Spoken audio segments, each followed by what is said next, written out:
Confused about how to plan for your retirement? Shawn Maloney is here to help.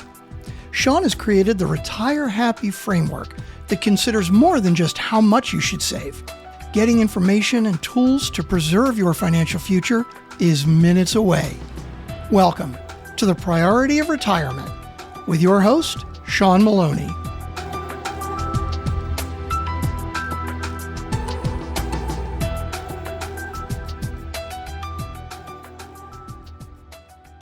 Hey everyone, welcome to another episode of the Priority of Retirement, where we dive into all aspects of retirement planning for that happy retirement. Today we have Lubna Forzley. That's the CEO and founder of Stories, a coaching portal that supports founders and the corporate leaders in telling the world the right stories, and most importantly, shifting the stories they tell themselves. Under her leadership, Stories was named most innovative mental health tech for 2023 by Mentl. She is a board member of griefstories.org and ICF-accredited coach and a member of Gabor's Mate's Compassionate Inquiry community. She has coached leaders in Fortune 500 companies, including Coca-Cola, Google, American Express, BP, Barrett, and others. I didn't really understand your email from you. She's in the U.S. Department of Air Force, Federal Aviation Administration, DaVita, and CVS Health Corporation. So, Lubna, I appreciate you coming on today. It's a pleasure to have you. Say hello to our team. Hi, Shawn. I'm super happy to be here. And hi, team. I'm really grateful to be with you today. Excellent. I'm super excited to have you on. We were talking before we jumped on here. We are both, serve clientele that are kind of in that, pre-retiree side of things, and we really complement, what we do with our clientels and our class of people that we're talking to and helping out.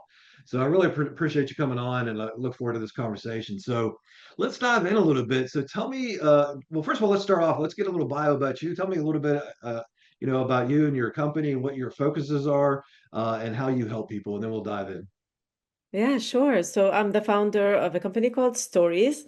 We initially started as a marketing coaching company. We wanted to help companies tell the right stories about themselves. And we transitioned into other areas of coaching. So we operate through a portal. We connect corporates to coaches across all disciplines in the mental health space, in the marketing space, in the business strategy space. And one of the things that we notice is a lot of people who come to coaching are facing a transition. They're either visiting us because they're about to retire, which is your area, or they visit us because they're about to get a divorce or leave their company and start a startup. So they're always at a moment of transition, and we guide them through that transition. Yeah. Perfect. I love that. When we're talking about retirement, we're talking about people, what a big transition that is, right? I mean, we're helping people more so on the financial side, but we want them to be transitioned from a lifestyle and a life side of things as well, because that's a big shift. And we talk to people a lot about that. And our whole thing is to retire happy. Well, money is just a tool that doesn't make you quote happy, but we want to make sure your plans align with what you want to do in retirement, right? So I love that you guys focus and do those kind of things, and you have a side of the practice that works for that kind of transition. So that's fabulous. But you worked with a lot of different leaders and in talking through that transitions. How can leaders begin kind of shifting their stories they tell themselves to foster more of that personal growth and resilience side of things? Yeah, so maybe I could start by saying that it's really important when you are about to retire to shift your mindset. So you're actually shifting your mindset from a mindset of doing to a mindset of being. Because that's what, when you retire, you're no longer focusing on the to-do list. You're focusing on how can I be in this world, and what has my life been about, and what do I want my last chapter to be. And what we notice is that people operate out of a story they have in their head. And that story is not always true. Our unconscious reality is shaping our story. And I think it's really important to make the unconscious conscious, to wake up to life. I think half of the world is living a life where they're asleep. They're not exactly awake. And I think it's important to wake up and to acknowledge the things that have made you who you are. So sometimes, for example, certain people experience self-doubt. Well, if you want to shift your story on self-doubt, you need to start by acknowledging the self-doubt and recognizing what it's doing for you. Self-doubt can be your biggest ally, for example, right? It has served you. It has made you always work harder and do better. So rather than, before you shift it, you need to befriend it and you need to make it your biggest ally. And then you could shift it. So I think recognizing where they're at in their journey, honoring where they're at in their journey, thinking with the end in mind, and then working backwards, if that makes sense. No, it does. Makes total sense. Makes total sense. So we talk about and we look at that transition and the people's quote sense of purpose, right? What are some advice you give people, or what's some high level advice for people that are approaching, retirement about how and when they should really start thinking about that next chapter with a renewed sense of purpose? I mean, obviously, for us from a financial side, there's some timelines that we tell people, look, within 8 to 10 years before your retirement, we want to start shifting your assets around, those kind of things. But from the life and purpose and side of things, and the mental aspects of things, what would you recommend from a timeline and how to approach that? So for me, a purpose is the definition of purpose is your reason for being, and that comes with you when you are born and stays with you until the moment you leave. And so I think that you should always be on purpose and live a life of purpose where you are Sure. able to, and take the time to actually reflect on that. If you haven't done it by the time you are pre-retired, I would strongly recommend you do, because if you don't, you're going to be up against depression, and you're going to retire and get to a stage where you stop and think, what has my life been about? That's what we see with people who retire. They pause and they're like, I'm no longer defined by my work title. I'm no longer defined by my to-do list. So what has my life been about, and how do I want to live the last part of my chapter? So reflecting on your purpose is an ongoing journey. It's a lifelong journey, and I would highly encourage individuals to do it. And if they want to do it, there are many different ways of doing it. We have a structured program to help individuals do that. But one of the ways they could do that is to think of their most recurring pain, to double down on solving that, and then to go out and help others solve that. So reflecting on that, what has been my pain throughout my life? How do I solve that for myself, and then go and help others solve for that? And that will give them a huge sense of meaning. 100%. And you mentioned, the work defining you, and some people I think get stuck in that rut, of they think that's their purpose. But to your point, everybody has their own innate purpose, and embracing that. But I think sometimes that gets masked by work, right? Because we're so involved in that day-to-day routine. And now it's a great to your point, if they haven't already done so, it's a great opportunity to reflect on that, because you're going to be entering into a time where you have more time, and reallocate your time to do things that really strives and builds upon your purpose, your talents, and things that just bring you joy. So I think spending that time to reflect on that. Obviously we should be doing that all along, but we get life gets in the way, right? And that doesn't always happen. So I appreciate those comments. That's great advice. Great advice. Well, you talk about your storytelling and whatnot, and we have some people that are, I guess, really the makeup of our listeners are anywhere from people that are in corporate America. We do have business leaders and entrepreneurs, those kind of people as well. And I want to touch on a little bit about how storytelling can enhance team culture and build stronger connections. So people that are still already working, right, or they have a team that they're over. Tell us a little bit about how that can help with team culture. Yeah, I mean, I think storytelling is a process of shared values. So what we do when we go into a team, and we've done that with, for example, with Johnson and Johnson, we go into a team and we go around the room and we look at stories that are specific. So, for example, what is a challenge you've had to overcome, or what is your favorite hobby? So we look at different aspects of storytelling, and we go around the room and people share something that they've overcome in a very vulnerable way, and that unites people. Because what happens is when you peel the onions, the layers of the onion, you realize that we're all the same, that although we have different stories, at our core, we are all the same. We all have the same human needs. We all have the same issues, more or less. And when you get everybody around the room to share stories, you cultivate shared purpose and you cultivate an environment where people are more united because they can empathize with the other person. They now see them as a human for who they are rather than, just another person who is implementing a task. And I really have seen incredible results from this exercise, especially when it's done properly and using the right questions. And we do it in a way where we infuse storytelling with group coaching principles Sure. to extract, the right things from people. So I've seen it deliver incredible results. And I think if it could be done in the corporate sector around purpose, individual and collective purpose, I think corporates see a huge result because at the end of the day, corporates, the top really good corporates lead with why. They always start with why. And you want your employees to have a connection with your why and have a connection with each other. It's almost like the best metaphor I could give is a tree. The tree has roots and it has branches and it has leaves. The employee is the leaf, but they need to be connected to the branch, which is the team, and the team needs to be connected to the root, which hosts the actual purpose of the organization. But if the root is not connected to the trunk and to the branches and to all the leaves, then people are not connected together, and you need to sense a sense of connection in a team environment.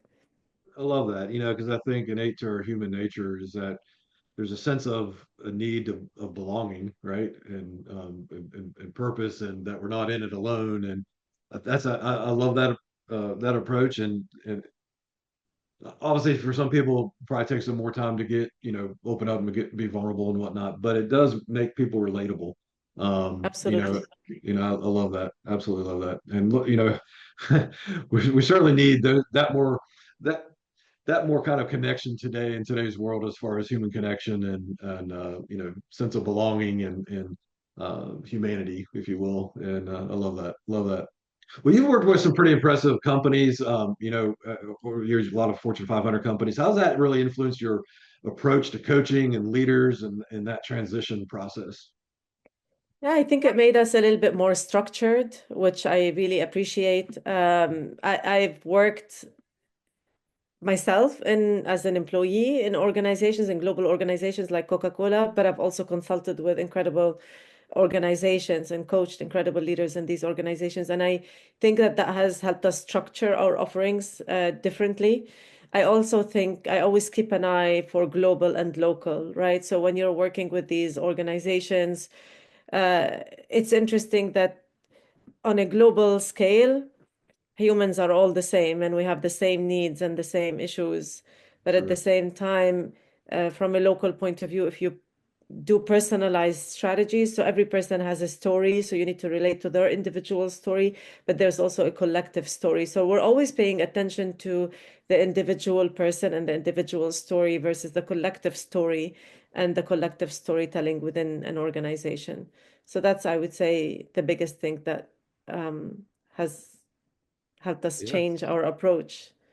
Yeah, I mean, I think it brings a lot of sense of like you said, the structure side of it. And I think you guys, from what I've heard and seen and learned about you, is that you have a pretty vast background and working with a lot of different kind of people and companies, which brings a well-rounded, holistic approach, which is fantastic.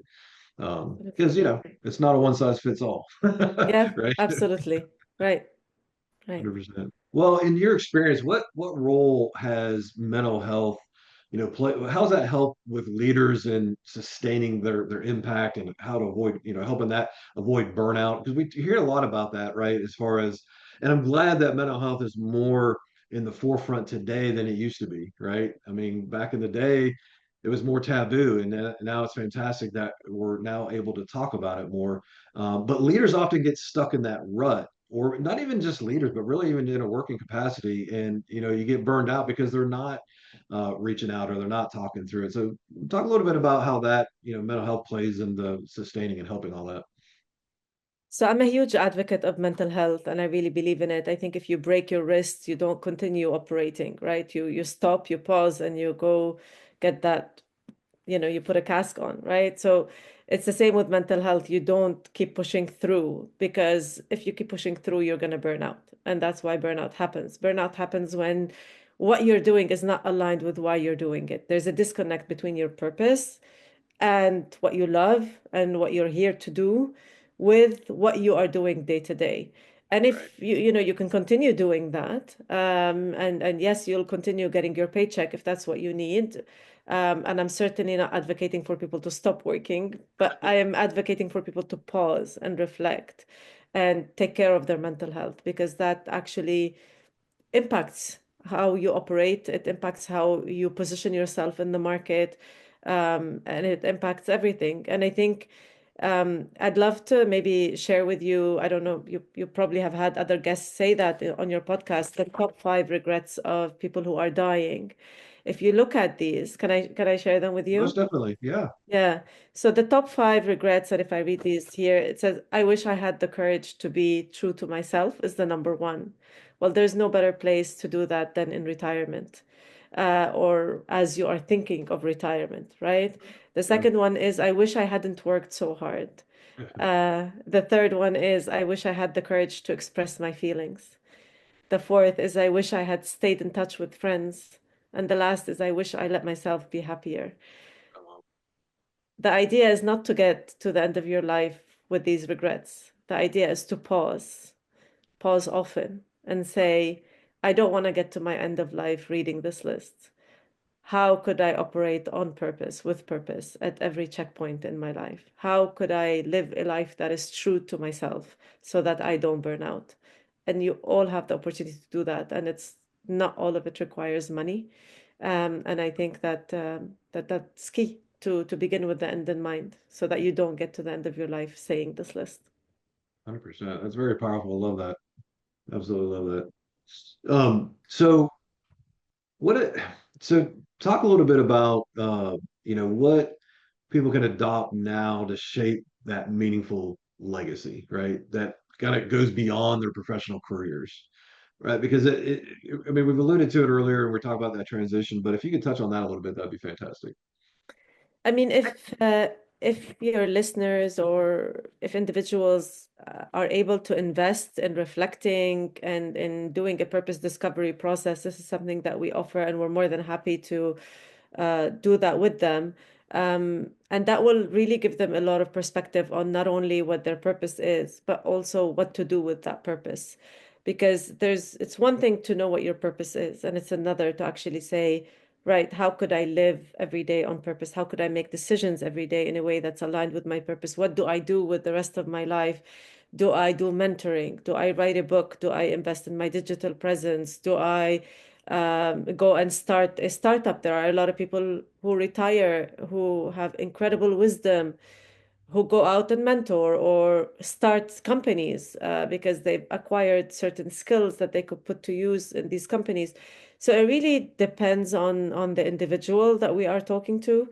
But I would highly encourage people to step back and invest in that exercise if they are open to that, because it would really wake them up to so many things. And it would basically help them begin with the end in mind, so that they don't get to their end of their life living with that list that I just read.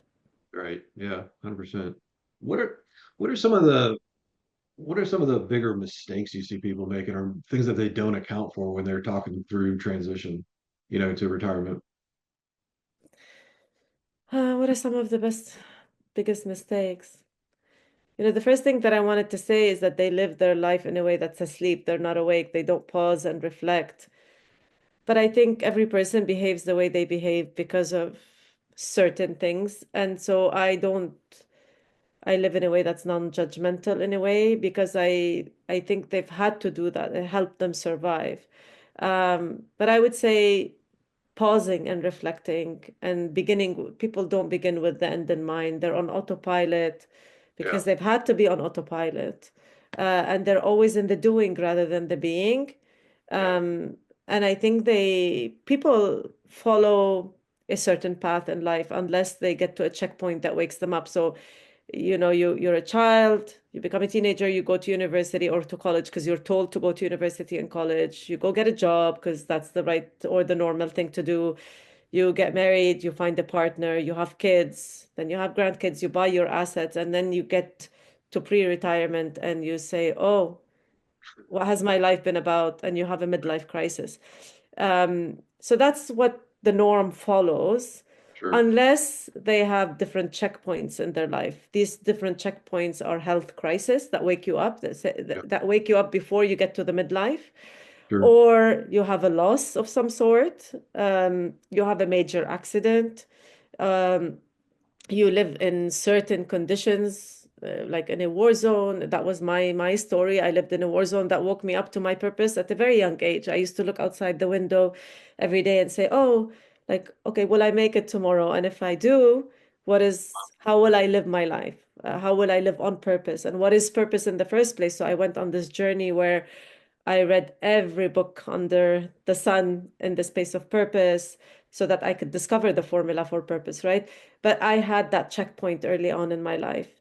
Other people have it at different stages in their life, but the norm just get to pre-retirement and have a midlife crisis, and that's when they stop and they say, and they have all kinds of health conditions, and that's when they stop and say, oh, what do I do next? One of the questions that a lot of people ask us is, in every coaching session, the question that comes up is, what do I do next? What do I do next? That's like the most common question I get asked. Right. Well, the answers are inside you, and the idea is for you to reflect on that at every stage of your life so that you don't have to ask that question. Love that. Absolutely love that. We talk a lot about, and we're big proponents on, educating people about these phases of life. And obviously we focus in on the retirement side of things, but to your point, all too often, a lot of people that we end up talking to, they have that moment in their life where they have that oh crud moment where they've been cruising along, they've been doing their thing, and whether it's an event like their last kids go to college or they have their first grandbaby or something that wakes them up, to your point, that says, oh, wait a minute, what's this next phase for me? And a lot of people haven't thought about that yet. And by doing things like this, these podcasts or videos or just educating people, I'm hoping it reaches people to start thinking about those things a little bit earlier. And your efforts and what you guys do is fantastic, because the more people that can, reflect on those things earlier, the better off they're going to be. The transition is going to be smoother. They're going to be more prepared.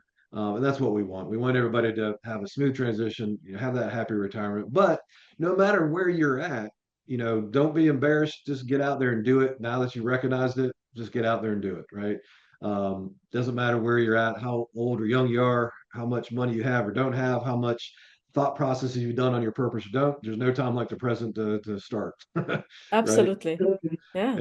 Yeah. And it's not, it's not a one size fits all. You can talk to, your neighbor that went through XYZ, but your story is different, and everybody's has a different aspect. So talk through it, get, help with people like us or others that can help you go through that process to define and build your plans and thought processes around you and your purpose. So I love that. And guys, all her, the show notes will have her contact information, her links, all those different things if you'd like to get in touch with her. I thoroughly enjoyed our conversation. Very relatable to, the people that we talk to and work with. It was a pleasure having you on. And again, thank you. Wish you the best of luck and a Merry Christmas. And we will put your information out there and get it out to everybody. And until next time, here's to aligning your future, and have a wonderful day. Thank you so much. Thank you. Thanks for listening to The Priority of Retirement with Shawn Maloney. If you enjoyed the show, check out our reviews on Apple Podcasts, Spotify, or wherever you get your podcasts. For more free resources to help with your retirement journey, go to retirewisepro.com or check the link in the show notes. You can also download a free copy of Shawn's book, The Priority of Retirement, or reach out to discuss working with him directly at retirewisepro.com. Thanks for listening. Insurance products offered through the insurance business RetireWise LLC. RetireWise LLC is also an investment advisory practice that offers products and services through AE Wealth Management LLC, AEWM, a registered investment advisor. AEWM does not offer insurance products. The insurance products offered by RetireWise LLC are not subject to investment advisor requirements. Investing involves risk, including the potential loss of principal. Any references to protection, safety, or lifetime income generally refer to fixed insurance products, never securities or investments. Insurance guarantees are backed by the financial strength and claims-paying abilities of the insuring carrier. This podcast intended for informational purposes only. It is not intended to be used as the sole basis for financial decisions, nor should it be construed as advice designed to meet the particular needs of an individual's situation. RetireWise LLC is not permitted to offer, and no statement made during the show shall constitute tax or legal advice. Our firm is not affiliated with or endorsed by the U.S. government or any governmental agency. The information and opinions contained herein provided by third parties have been obtained from sources believed to be reliable, but accuracy and completeness cannot be guaranteed by RetireWise LLC. Guests of the Priority of Retirement are not affiliated with, nor do they endorse Shawn Maloney or RetireWise LLC.